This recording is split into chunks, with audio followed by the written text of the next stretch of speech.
Nah, pada hari ini kita akan belajar terkait analisis regresi ya. Sebelumnya kemarin kita sudah belajar terkait apa, Dek? Korelasi nggak ya? Oke. Nah, itu juga sama. Analisis regresi di sini itu terkait apa?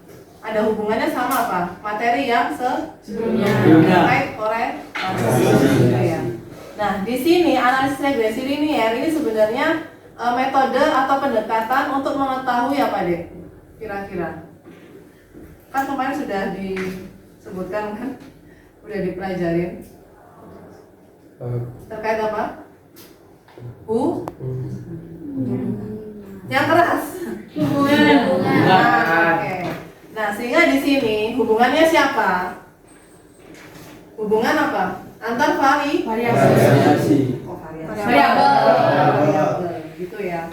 Nah, variabelnya ada apa aja? Dependent sama independent. Nah, jadi di sini sebagai contoh, secara umum persamaannya adalah sebagai berikut, yaitu apa? Y sama dengan A plus BX gitu ya. Nah, di sini adalah model termasuk model regresi linier sederhana. Ya. Yang artinya apa di sini? Dia adalah variabel bebasnya. Ini adalah variabel bebas, ya. Sedangkan ini adalah variabel apa, Dek? Tidak bebas atau terikat. Oke, seperti itu gitu ya. Nah, kenapa ini adalah sederhana? Karena variabel bebasnya itu ada cuman berapa?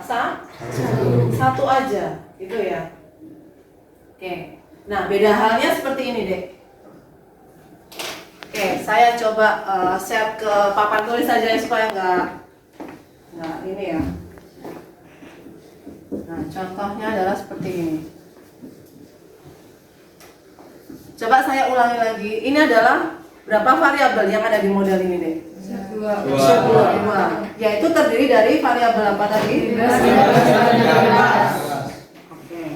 Nah, apabila yang model kedua, berarti saya punya variabel bebas lebih dari berapa?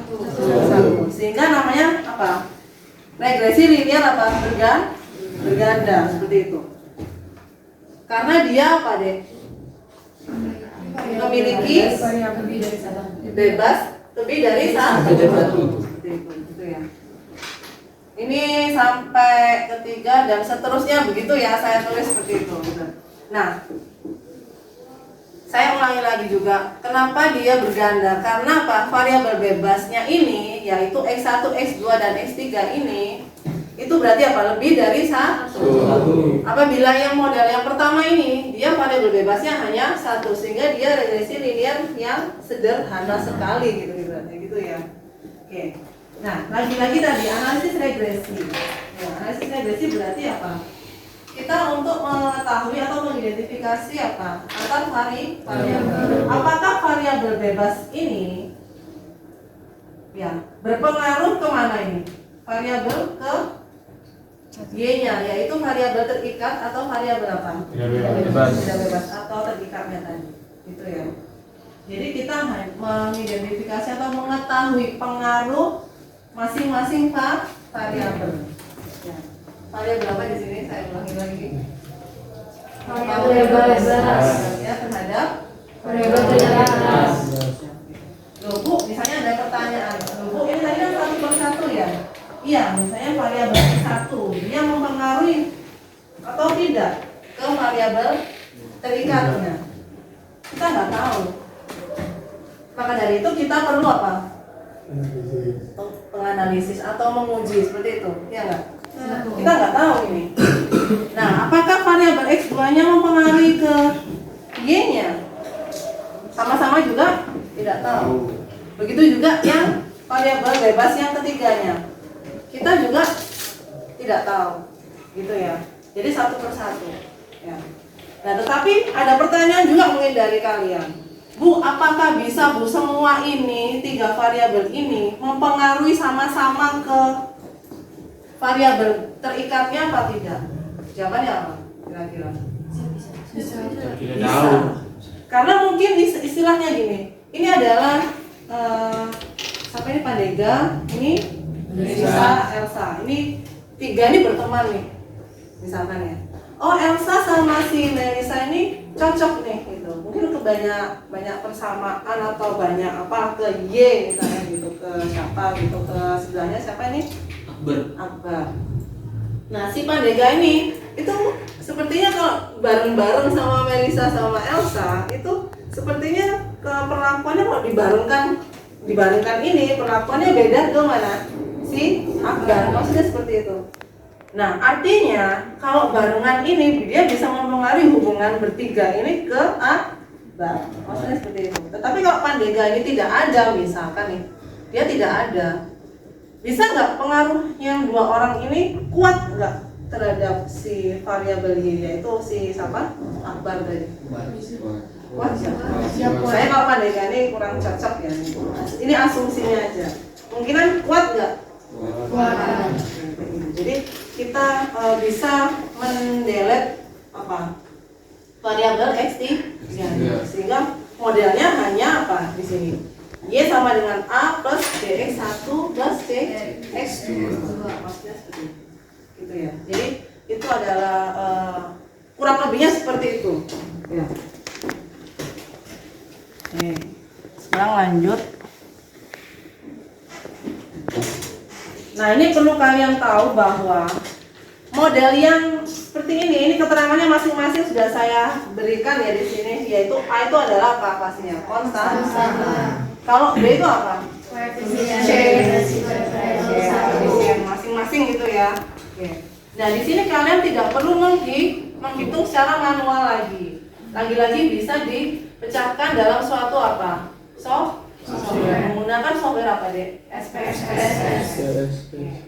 Nah, sehingga nanti kalau sudah menginputkan data itu kalian sudah dapat konstantanya sama koefisien masing-masingnya, gitu ya. Oke. Mungkin ada yang tanya di sini, Bu, variabel respon sama prediktor itu apa gitu kan? Ini cuma istilah lain aja, ya. Intinya sama. Variabel respon itu apa?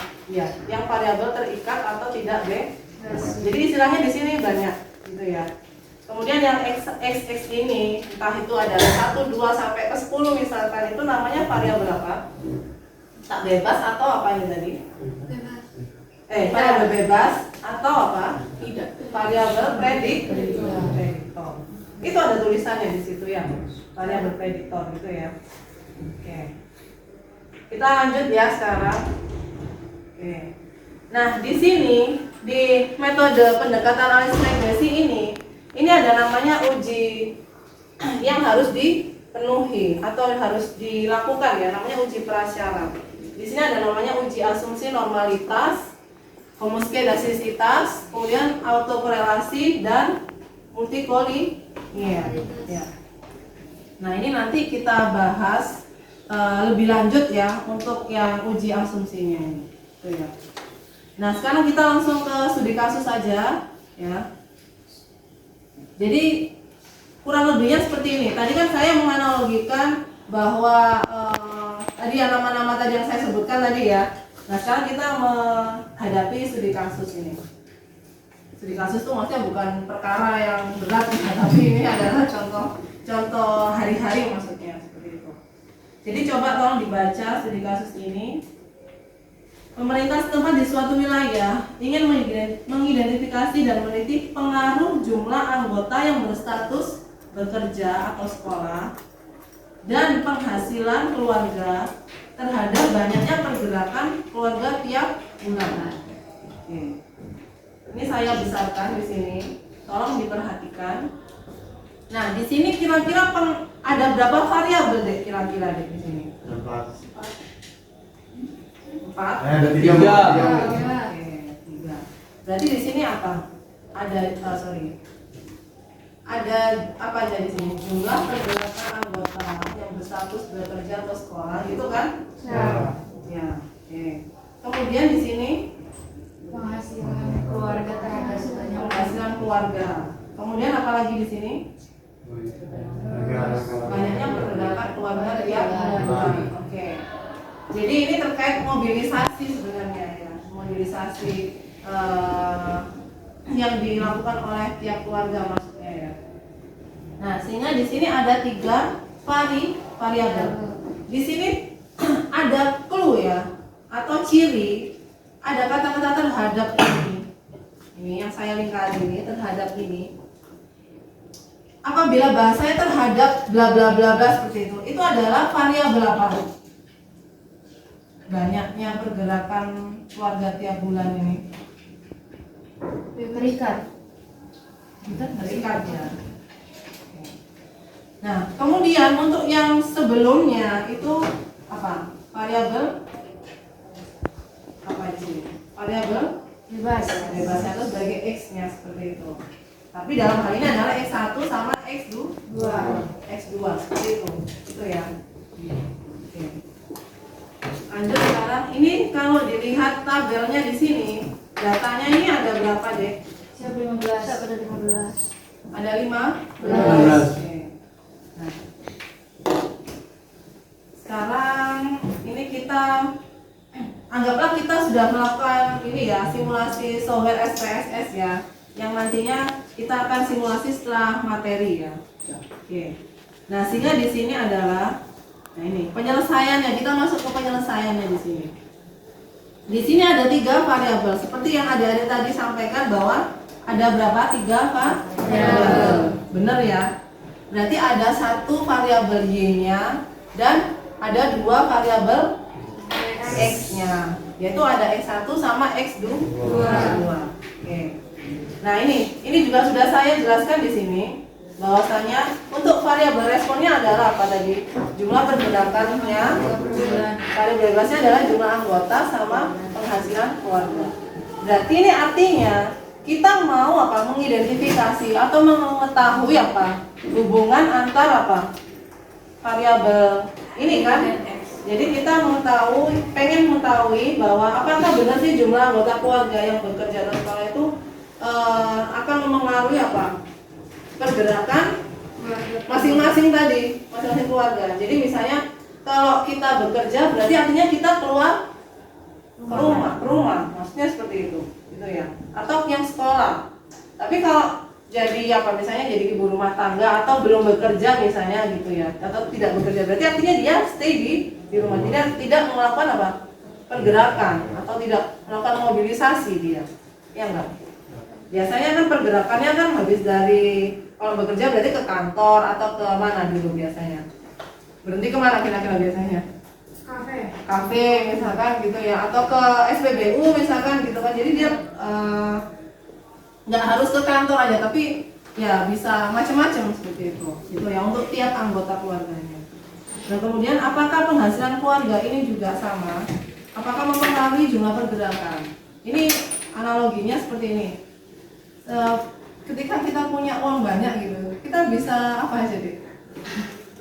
Melakukan banyak hal. Jalan-jalan gitu nggak? Iya. Bisa ya belanja. Pengennya kemana? Nanti ke apa? Luar negeri. Hah? Ya. Atau enggak kemana? Ke kafe tadi atau ke wisata baru misalkan gitu ya. Atau mau ngapain aja kita bisa kemana aja gitu kan, asal ada duit gitu. Ibaratnya kayak gitu. Jadi sehingga apakah kita penghasilan ini bisa mengurangi jumlah pergerakan gitu. Atau enggak punya uang banyak tapi dia suka di rumah gitu kan bisa aja. Makanya kita apa? Menguji gitu kan apakah variabel ini berpengaruh ke variabel y-nya itu maksudnya gitu ya. Oke. Jadi gini deh. So, untuk mempersingkat waktu, ini ada output software SPSS di sini. Jadi di sini di SPSS ini ada yang namanya statistik deskriptif, materi yang awal sekali. Ingat nggak analisis deskriptif sama inferensial? Ya, kalau deskriptif dia hanya menginformasikan sebatas jumlahnya seperti ini, rata-ratanya seperti ini, modusnya seperti ini. Ingat nggak? Mediannya seperti ini, jumlahnya seperti ini, gitu. Berapa gitu. Ini adalah apa? N ya. Nah ini terkait apa? Jumlahnya, jumlah datanya, ya nggak? Nah beda halnya seperti ya ini udah masuk ke sini. Di sini adalah udah masuk ke statistik inferensialnya, yaitu terkait pengujian hipotesis. Gitu ya. Nah, Bu, mungkin ada yang tanya, mungkin korelasi itu masuknya kemana Bu? Gitu kan? Masuknya apa kira-kira? Hubungan. Masuk juga ke inferensi. Karena ada uji hipotesisnya gitu ya. Nah, ini ada kolom signifikansi soalnya di sini. Ya. Nah, ini materi yang lalu ya. Ini juga saya rasa sudah saya jelaskan ya yang kemarin ya, pertemuan sebelumnya ya. Saya lanjut langsung ke model regresinya seperti ini. Ini ya. Jadi cara membaca untuk software statistiknya di sini, tampilannya di sini, saya akan tulis di papan tulis dulu.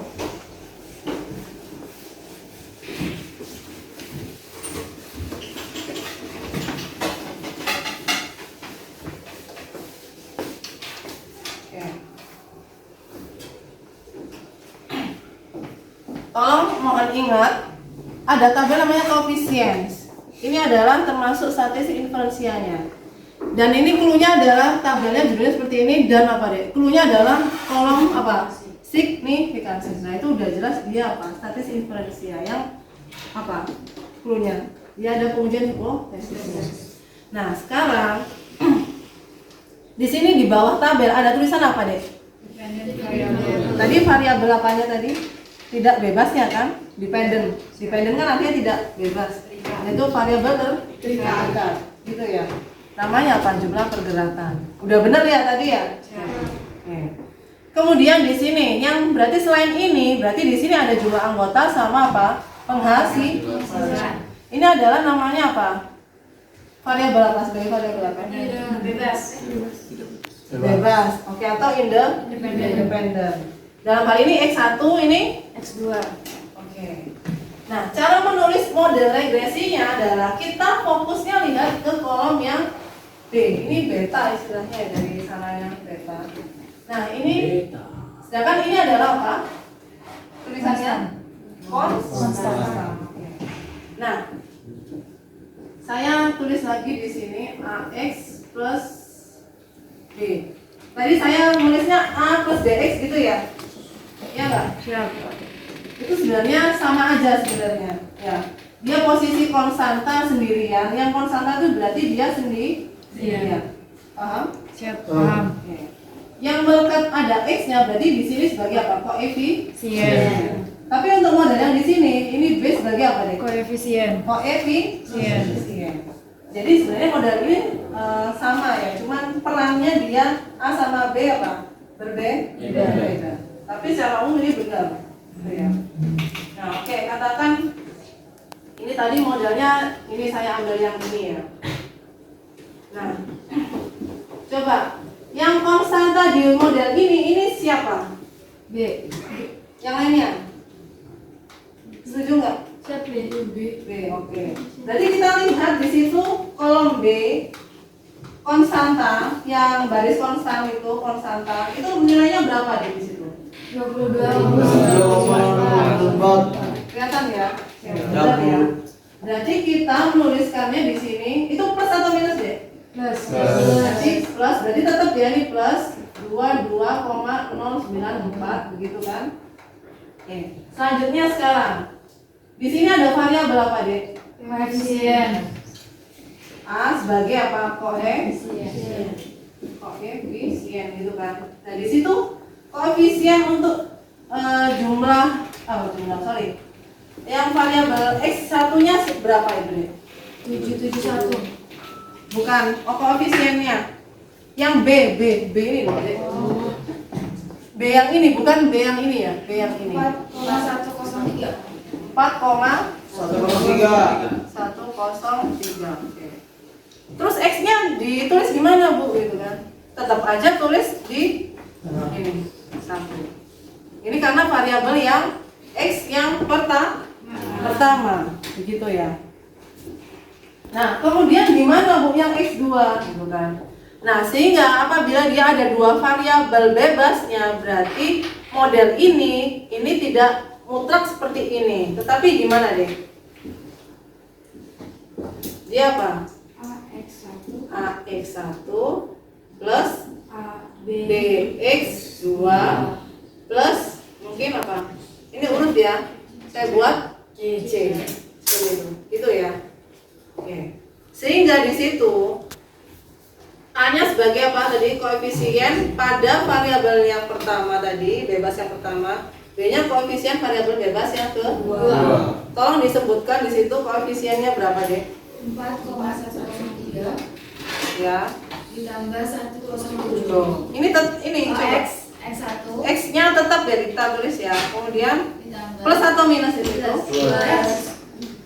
Plus. Oke. Nah, ini tolong juga ketika di software SPSS ini muncul seperti ini, ada titik 107 gitu ya. Ini artinya adalah dianggap dia 0,107 gitu ya. Plus ya, berarti dia 0,107. Dia apa ya? X2. Nah, kemudian C tadi perannya sebagai apa?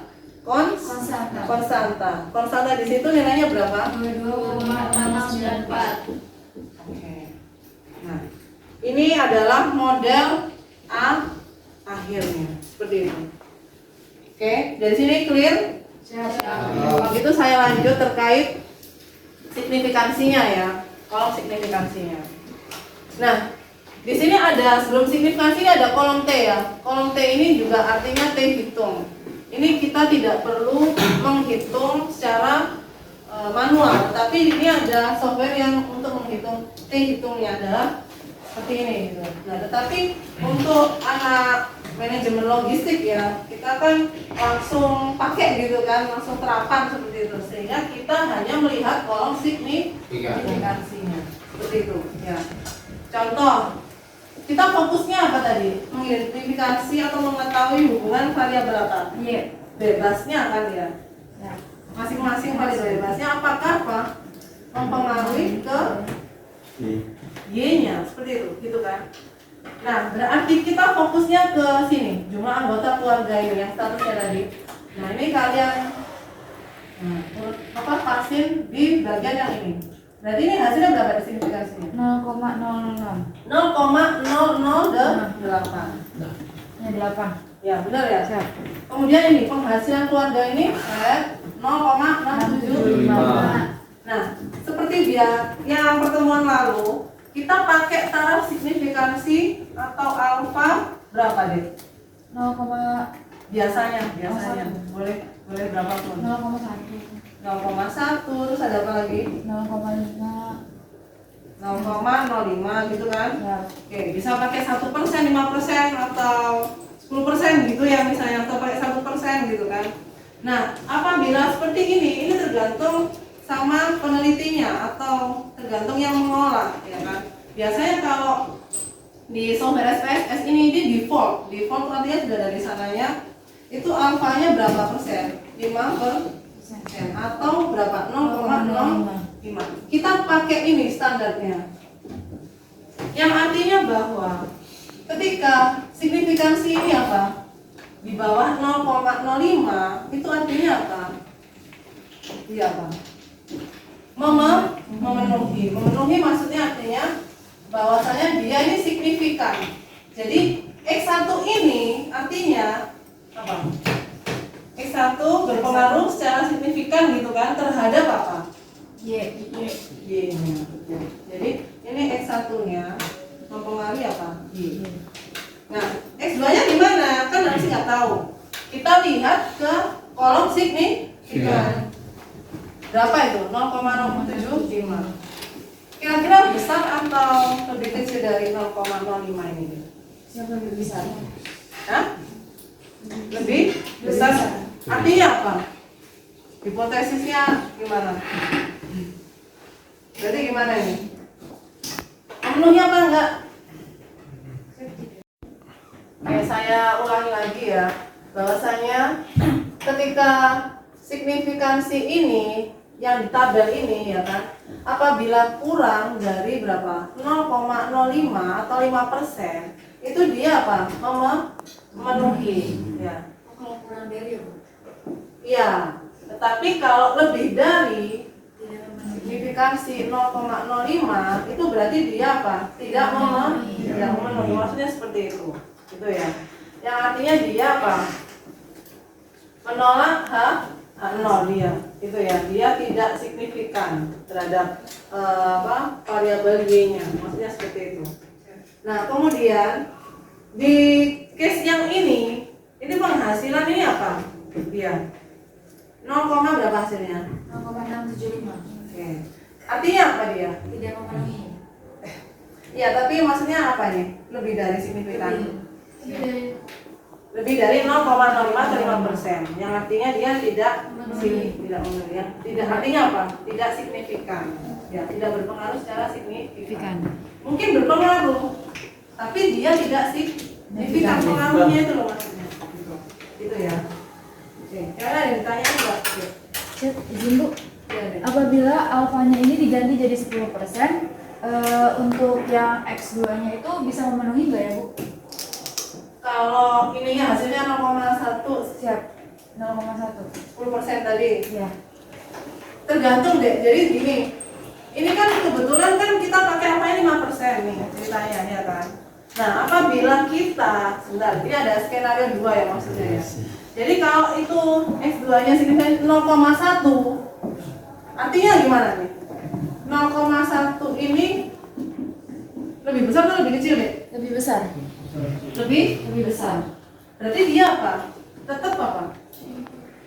Tetap signifikan. Tidak signifikan. Artinya seperti itu, tidak memenuhi, ya kan? Oke. Itu Hanya yang pertama. X-nya. Tetapi kalau kita menggunakan alfa 10% nih, misalnya kita nggak pakai default SPSS nih. Berarti hasilnya kalau dia 0,1 itu berarti gimana?